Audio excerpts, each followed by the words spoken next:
In Lesson 7, we're going to practice some more proofwriting, and we're also going to take a look at some different ways that you can organize your proofs. We're also going to talk about a few additional theorems, and the first one is going to be the common segments theorem.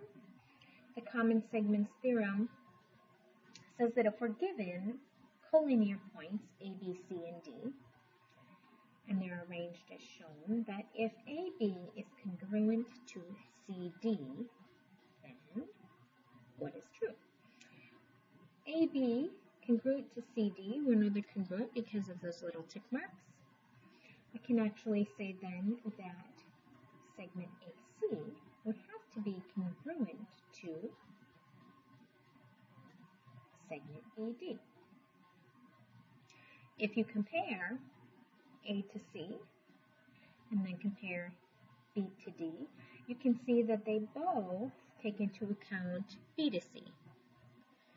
And we know that AC to BD would have to be congruent. It's kind of BC would be the same length in either situation. In example A, they've actually asked us to prove the common segments theorem. And I went through and I proved most of it. But I just want to talk through what kind of justifications that we would give for our steps. So in example A, I have my same diagram, and my given information is the same. The fact that AB and CD are congruent, I want to prove that AC is congruent to BD. We know that the first step of a proof should always be our given information. AC congruent to CD. And if we go ahead and look at step number 2, it says that AB equals CD. Comparing step 1 to step 2, I can see that they're really close. They're similar. They're not quite exactly the same. I go from saying they're congruent to saying that they would have equal measure. Reason being, well, that would be the definition of congruent segments. Or you could also just say the definition of congruence. In step number 3, it says that BC equals BC. Which property would say something is equal to itself? Well, we learned in lesson 2.5 that that would be the reflexive property.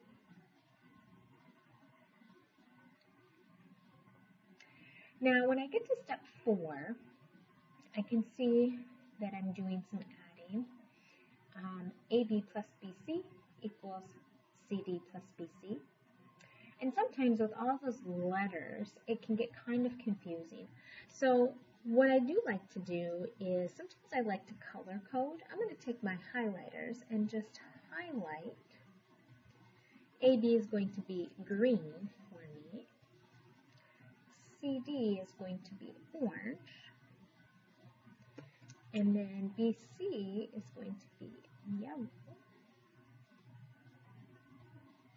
And when I add some color, I think sometimes it helps me to follow what's happening in my proof. I can see that I take step 2 and step 3 and combine them to get step 4.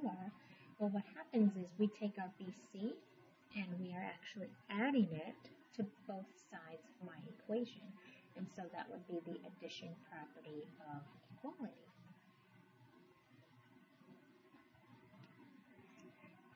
In step 5, I'm now going to say that AB plus BC would actually equal AC,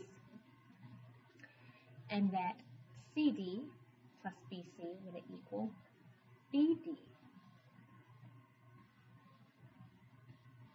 How do we know that to be true? Well, that is actually justified by the segment addition postulate, that we can add parts of the segment to get the whole. Now, I'm actually kind of taking and combining steps 4 and 5. In step 4, AB plus BC, the green and the yellow, equaled the orange and the yellow. I'm going to make a substitution by saying that I can now say AC equals BD. AC is this green and yellow. BD is the orange and yellow. So I am actually substituting it. And what I am trying to prove, my final statement should always be my proof statement. AC equaling BD would mean that AC is going to be congruent to BD. And again, that is by the definition of congruent segments, or the definition of congruence.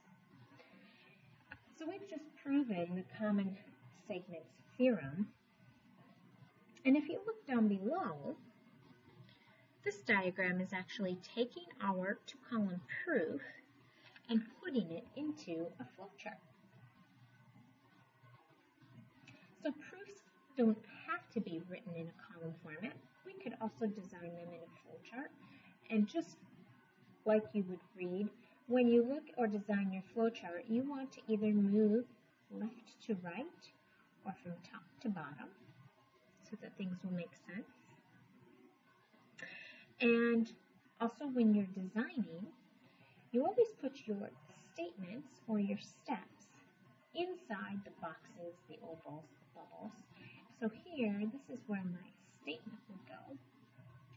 And your reasons or your justifications, they are going to go below the box or the oval or the bubble.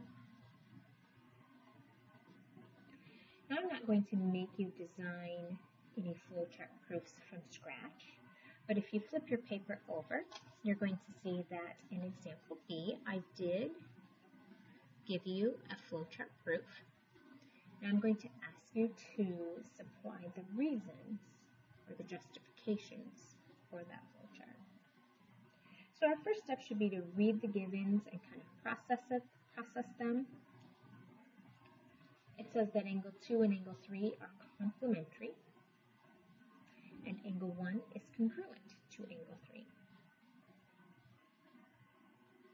I'm trying to prove that angle 2 and angle 1 are complementary. We know we start with our givens. As I look over on my diagram at the right, 2 and 3 are complementary. Here, given information, my reason is going to go underneath. And as I flow from this bubble to the next, if 2 and 3 are complementary, then the measure of angle 2 equals plus the measure of angle 3 equals 90. That's simply going to be the definition of complementary angles.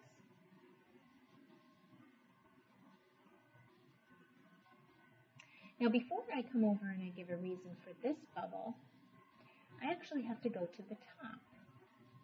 And I'm going to start here, angle 1 congruent to angle 3. Well, I know over here that is more given information. And if angle 1 is congruent to angle 3, that means that they have equal measure.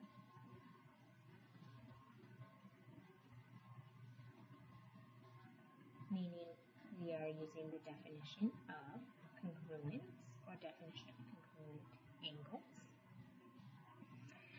And finally now I get to this bubble where the measure of angle 2 plus the measure of angle 1 equals 90.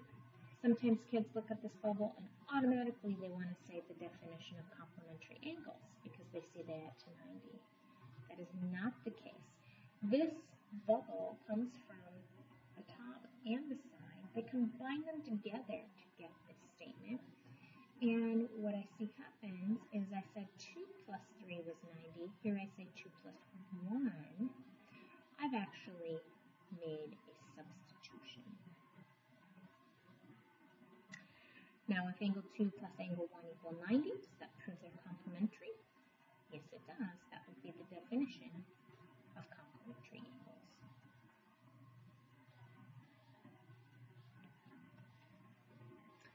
A couple more theorems.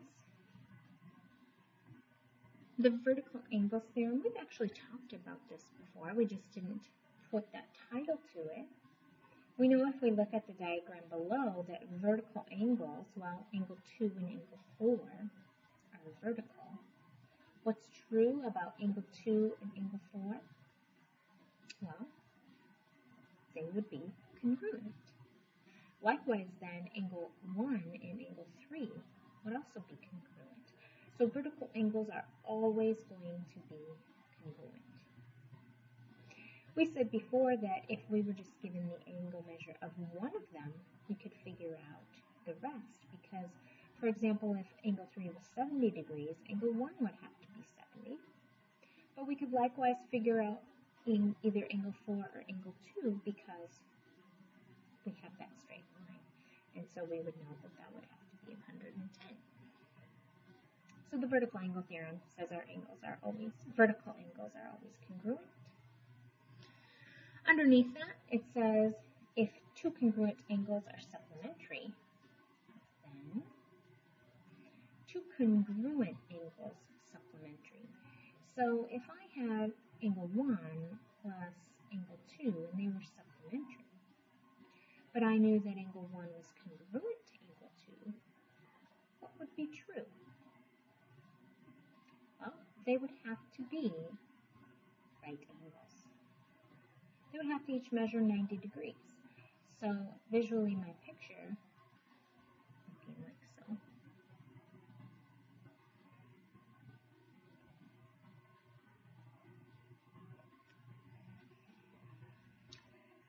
And finally,